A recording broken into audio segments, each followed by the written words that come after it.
BJP కుటుంబ సభ్యులు అందరం కలిసి ఈ కార్యక్రమం నిర్వర్తించుకోవడం మనకు ఎంతో అదృష్టం.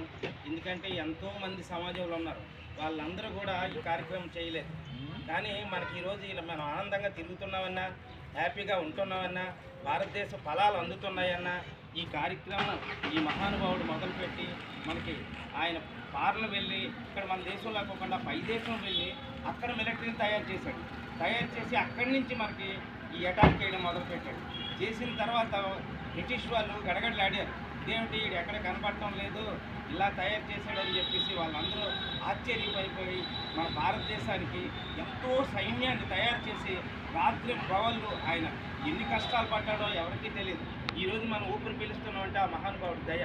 అసలు ఆ ఫలాలు పొందుతున్నామంటే ఆ పూర్వీకులు మనకిచ్చిన ఈ స్వతంత్రాన్ని. దీన్ని కూడా మనం ప్రత్యేక పండగల్లా చేసుకొని వారికి నివాళులు అర్పించి మనం వాళ్ళని కొంచెమైనా సరే వాళ్ళ మార్గదర్శనం తీసుకున్నట్లయితే మన భారతీయ జనతా పార్టీ ప్రతి ఒక్క కార్యకర్త గొప్పవాడవుతాడు.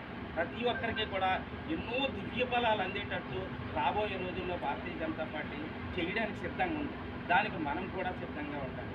ఈ అవకాశాన్ని ఇచ్చిన మీ అందరికీ పేరు పేరున ధన్యవాదములు తెలుపుతూ మనం ఒక 2 నిమిషాలు వారి కోసం, వారి మనశ్శాంతి కోసం, మళ్ళీ వారు జన్మించే ఉంటారు మన భారతదేశంలో.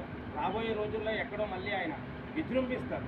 అలాంటి టీమును తయారు చేసి ఈ భారతదేశానికి ఇంకా స్వచ్ఛత కలిగేటట్టు, మనం ఇంకా పూర్తిగా ఫలాలు అందటం లేదు, ఇవన్నీ పొందాలని మీ అందరికీ ఇంకా భావి భవిష్యత్తు ఉండాలని కోరుకుంటూ ఈ అవకాశాన్ని ఇచ్చిన మీ అందరికీ ధన్యవాదాలు.